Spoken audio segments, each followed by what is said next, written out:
নমস্কার বন্ধুরা, আমি সুপর্ণা। আমার সুপর্ণা বং ইন্ডিয়াতে আপনাদের স্বাগত। আপনারা তো আগের ব্লগেই দেখেছেন যে আমরা যাচ্ছি খড়গপুর ঝাটিকা সফর, মানে কাউকে কিছু না জানিয়ে হুট করে খড়গপুর চলে গেছি। 3.5 ঘন্টার মেদিনীপুর লোকালের জার্নি। এটা হচ্ছে নতুন প্ল্যাটফর্ম দিয়ে আমরা নিচে নেমে পড়লাম। নতুন প্ল্যাটফর্মটা এত সুন্দর করেছে আর প্রচুর জায়গা পুরানো প্ল্যাটফর্মের থেকে নতুন প্ল্যাটফর্ম অনেক গুণ ভালো। প্রত্যেকটা প্ল্যাটফর্মেতেই রয়েছে একটা করে লিফট। তো এই নামার লিফটে আমি আর আমার মেয়ে দাঁড়িয়ে পড়েছিলাম, নিচে নেমে চলে এলাম।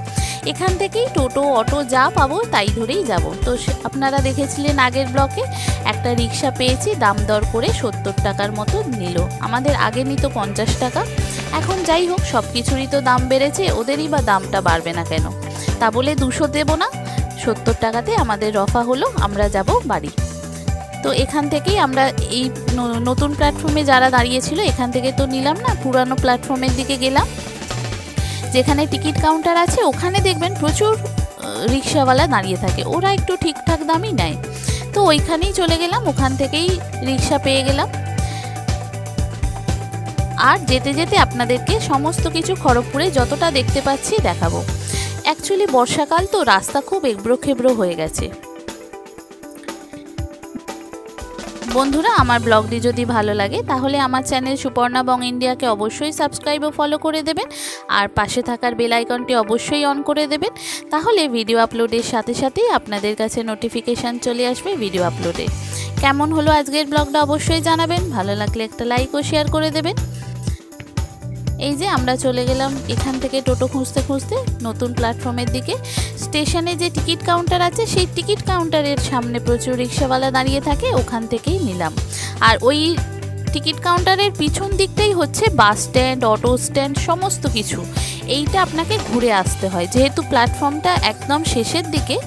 আর যেহেতু খড়গপুর প্ল্যাটফর্মটা সব থেকে দীর্ঘতম প্ল্যাটফর্ম, মানে স্টেশন আর কি, মানে এত বড়, এক একটা প্ল্যাটফর্মে আপনি 2 থেকে 3টে বড় বড় ট্রেন অনায়াসেই দাঁড়িয়ে যেতে পারে। আমরা ছোটোবেলায় বইতে পড়েছিলাম, এখন আমরা চোখে দেখতে পাই। তো আরও অনেক প্ল্যাটফর্ম এত বছরে অনেকগুলো বাড়িয়ে দিয়েছে, আগে ছিল কম, এখন অনেকগুলো বাড়িয়ে দিয়েছে ওরকম বড় বড়। এই যে আমি রিক্সাওয়ালা, রিক্সায় উঠে পড়েছি, ব্যাগপত্র নিয়ে আমরা চললাম বাড়ির দিকে। আপনাদেরকে যেতে যেতে রাস্তাটা দেখিয়ে দিই। দেখুন, এইটা হচ্ছে রেল স্টেশনের সামনের রাস্তাটা। এবার এখান থেকে আমরা সোজা বেঁকে চলে যাব, সামনেই পড়বে হনুমানের বা রামের মন্দির। সেই রাম মন্দিরকে বাঁ দিক ফেলে আপনি চলে যাবেন বাস স্ট্যান্ড, আর ডান দিকে চলে গেলেই চলে যাবে রেল কোয়ার্টার যেগুলো আছে। রেল এখানে তো বেশিরভাগটাই রেলে সার্ভিস করে, এখানে বেশিরভাগ যত রকম আছে সব মিলেমিশে থাকে, বেশিরভাগটাই নন বেঙ্গলি থাকে। আর এই রেল কোয়ার্টারেই ওদের অর্ধেক জীবন এখানেই কেটে গেছে। তারপর রিটায়ারের পর তারপরে ওরা জমি জায়গা কিনে বাড়ি ফাড়ি করে এখান থেকে যায়। এই বাঁ দিকে চলে গেছে বাস স্ট্যান্ড আর গোলবাজার, আর এই ডান দিক দিয়ে সোজা চলে গেলে চলে যাব খড়গপুর কলেজ। তো এখানে অনেক অলিগলি রয়েছে, সেই অলিগলির ভিতর দিয়ে আমরা চলে যাব। এই রাস্তাটা আমাদেরকে সোজাই যেতে হবে। এই দুদিকে, রাস্তার দুদিকে দেখবেন অনেক সব বাড়ি আছে, সামনে বাগান আর পিছন দিকে বাড়ি। এগুলো হচ্ছে রেল কোয়ার্টার, যারা রেলে কাজ করে। প্রচুর লোক এই দুপাশারই থাকে, মানে প্রচুর, মানে সামনেটা আপনি কম দেখতে পাচ্ছেন, যত ভিতরে ঢুকবেন দেখবেন সব এরকম কোয়ার্টার। আপ টু গোলবাজার অবধি আপনি এই রকম রেল কোয়ার্টার পেয়ে যাবেন। এখানে স্কুল আছে, অফিস আছে, সমস্ত কিছু আছে, বেশিরভাগটাই রেলে কাজ করে। আর এই সোজা চলে গিয়ে সামনের একটা মোড় ঘুরবো, মোড় ঘুরে তারপরে একটা শর্টকাট রাস্তা নিয়ে নেব, অলিগলির ভিতর দিয়ে চলে যাব আমরা বাড়ি। আর সোজা রাস্তা দিয়ে গেলে খড়গপুর কলেজের অপোজিটেই সোজা রাস্তা দিয়ে নেমে গেলেই চলে যাব আমাদের বাড়ি। এখন তো জানি না বাড়ির কি অবস্থা, বাড়িতে তো মাকেও জানানো হয়নি, দাদাকেও জানানো হয়নি। গিয়ে খালি ওদের মুখটা দেখার অপেক্ষায় যে আমাদের দেখে ওরা কী রকম ভাবে।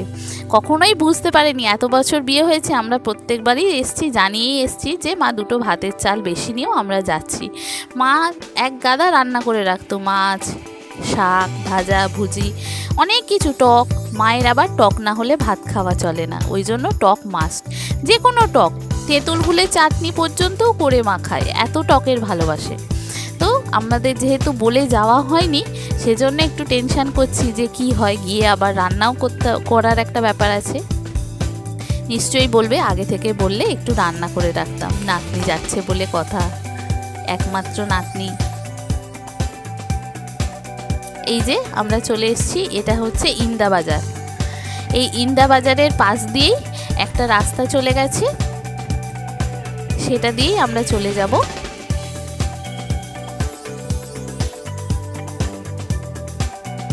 কমলা কেবিন এই রাস্তাটায়, এখান দিয়ে প্রচুর খড়গপুর মেদিনীপুরের বাস পাওয়া যায়।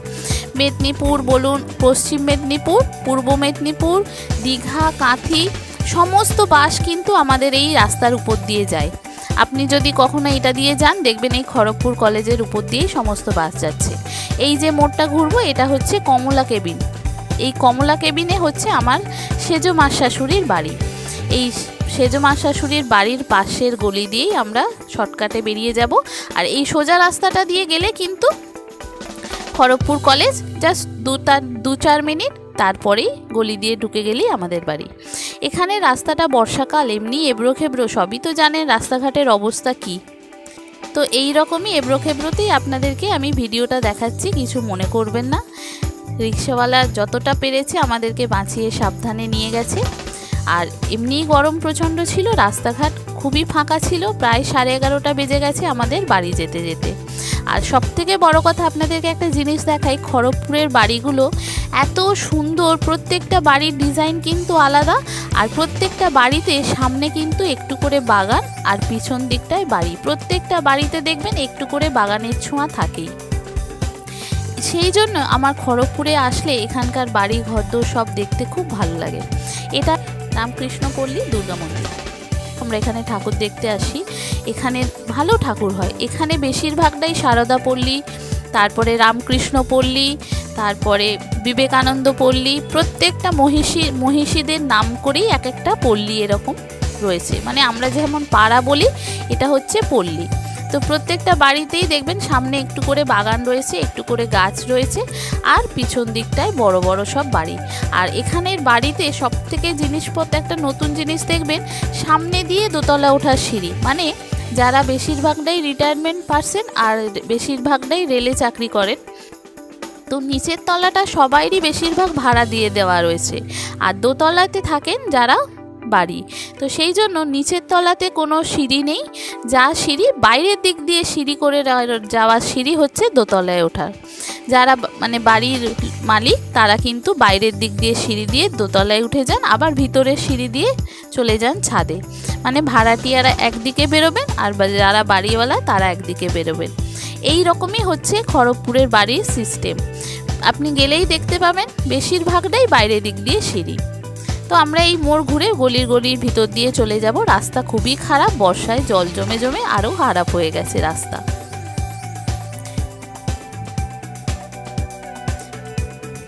যে সমস্ত নতুন বন্ধুরা আমার ভিডিওটি দেখছেন অথচ আমার চ্যানেল সুপর্ণা বং ইন্ডিয়াকে সাবস্ক্রাইব ও ফলো করেননি, তাদেরকে অনুরোধ করব আমার চ্যানেলকে সাবস্ক্রাইব ও ফলো করে দেওয়ার জন্য। তাহলে ভিডিও আপলোডের সাথে সাথেই আপনাদের কাছে নোটিফিকেশান চলে যাবে ভিডিও আপলোডের। কেমন হলো আজকের ব্লগটি অবশ্যই জানাবেন, ভালো লাগলে একটা লাইক ও শেয়ার করে দেবেন। দেখেছেন প্রত্যেকটা বাড়িতে দেখেছেন সামনে কি সুন্দর ফুলের বাগান, আর পিছন দিকে বাড়ি। আর বাড়ির পাঁচিলগুলো কিন্তু খুব বেশি উঁচু উঁচু না। আর এই যে ফুল গাছগুলো বাইরের দিকে বেরিয়ে আছে দেখেছেন, মর্নিং ওয়াক করতে যারা আসে তারা কিন্তু এইরকম যায়, বাইরের দিকে যা ফুল আছে সব তুলে নিয়ে চলে যায়। তারা মর্নিং ওয়াকে বেরোয় পলিথিন একটা প্যাকেট নিয়ে যারা ফুল তুলতে বেরোয়। ওই জন্য বাইরের দিকের গাছের ফুল আপনি সকালে পাবেন না, আর যাদের গাছ তারা শুধু ভিতরের দিকের ফুলগুলোই পাবেন, বাইরের দিকের ফুলগুলো আপনি পাবেন না। এখানে যতই বারণ করুক, যতই যাই করুক, কারুর কথা কেউ শোনে না। সকালবেলা বেরোলো, মর্নিং ওয়াকে বেরোলো মানেই একটা পলিথিন নিয়ে বেরোলো। আবার এক একজন আবার আঁকশি নিয়ে বেরোয়, একটু দূরের গাছ হলে আঁকশি দিয়ে ফুল পেরে নিয়ে তারা বাড়ি চলে যায়। অনেকে আবার বলেন না কিছু, অনেকে আবার একটু রেগে গেলে বলেও কিছু। ফুল তো ঠাকুরকেই তো দেয়, সে এর ঠাকুরই দিক আর ওর ঠাকুরই দিক, ঠাকুরের কাছেই তো যাচ্ছে। ওই জন্য খুব একটা কেউ বলে না। বাইরের দিকের ফুল অনেক সময় খারাপ হয়ে যায়, কে টিনে নেয়, কে ছিঁড়ে দেয়। সেই জন্য এখানকার লোকেরা ওই সকালবেলা মর্নিং ওয়াকে যায়, ফুল পেরে নিয়ে, বাইরের দিকের গাছের ফুল পেরে নিয়ে চলে যায়। ভিতরে গেট থাকে, ভিতরে ঢুকতে পারে না। তো কেউ কিছু বলেও না, ওরম আস্তে আস্তে এইটাই ওর ওখানকার অভ্যেস হয়ে গেছে। আমিও যদি মর্নিং ওয়াকে যাই, বাড়িতে দিকে যদি কোনো কারোর ফুল তুলি, কেউ কিছু বলে না। এই যে চলে এসেছি, এই মোড়টা ঘুরলেই চলে যাব আমাদের বাড়ি। এই যে সামনের দোকানগুলো আছে, টুকিটাকি যদি কিছু জিনিসের দরকার পড়ে তখন এই সামনের দোকানে আসি, আর না হলে এখানকার বাজার বলতে ইন্দা বাজার, আর না হলে গোল বাজার। গোল বাজার হচ্ছে এত বড় মার্কেট, পুরোটাই গোল। আপনি কোন দিক দিয়ে বেরোচ্ছেন, কোন দিক দিয়ে বাজারে ঢুকছেন, আপনি নিজেও বুঝতে পারবেন না। পুরোটাই গোল, মানে গোলের মতো পাক খাবে না, এত বড়। খুব নাম করা সমস্ত দোকান আছে, সমস্ত জিনিস পাওয়া যায়। বেশিরভাগ লোকটাই এখানকার চলে যায় গোলবাজার, আর খুব বেশি দরকার পড়লে চলে যায় মেদিনীপুর। আমাদের এখান থেকে মেদিনীপুর মাত্র 10 থেকে 15 মিনিট লাগে গাড়িতে। এই যে এই গলিটা দিয়ে চলে যাব, গিয়ে সামনের পোস্টের কাছেই হচ্ছে আমাদের বাড়ি। এইখানে নেমে পড়বো আস্তে আস্তে, একটু দূরে নামালাম যাতে মা না দেখতে পায়। এই যে এই গলিটা দিয়েই সোজা চলে যাব আমাদের বাড়ি। সামনে একটু নামিয়ে টাকাটা আগে পেমেন্ট করে দিলাম, 70 টাকা। তারপর মেয়েকে নিয়ে এই যে যাচ্ছি। দেখুন, মা তো দেখেই অবাক, কী রকম করবে সেটাই খালি ভাববার বিষয়। নাতনিকে দেখে মায়ের কি অবস্থা হবে। কিছুই তো গোছগাছ করে রাখিনি, আমরা তো অগোছালো মা থাকে, মা আর দাদা থাকে দুজনে, সেখানে অত গুছিয়ে রাখার কোনো ব্যাপারই থাকে না। এই যে যাচ্ছি, সোজা চলে যাব। সোজা চলে গিয়ে এই যে গাছটা দেখতে পাচ্ছেন সামনে, বড় পেয়ারা গাছটা, এটাই হচ্ছে আমাদের ছোট্ট বাড়ি, খড়গপুরের ছোট্ট বাড়ি। এখানে থাকে মা দাদা, আর আমরা থাকি কলকাতার কসবাতে। এই যে প্রচণ্ড এখানে কুকুরের উৎপাত, জানেন তো, চারিদিকে তার দিয়ে বেড়া দিয়ে। এই দেখুন মাকে দেখুন, খালি মা কি শাড়ি টাড়ি মিলছিল, দেখেই অবাক। এই যে দেখুন মায়ের মুখটা দেখুন, আরে বাবরে, নাতনিকে জড়িয়ে কি আদর। কি করবে বুঝতে পারছে না, মা পুরো থতমত খেয়ে গেছে। কি করবে, রান্না হয়নি, নাতনি এসছে, কি খাবে, আগে থেকে বলিসনি কেন, আমাকে আগে থেকে একটু বলে রাখবি তো, তোরা এসছিস। এই পাখা ছোট পাখা চালিয়ে দিচ্ছে, বড় পাখা চালিয়ে দিচ্ছে, কি করবে কিছুই বুঝে উঠতে পারছে না।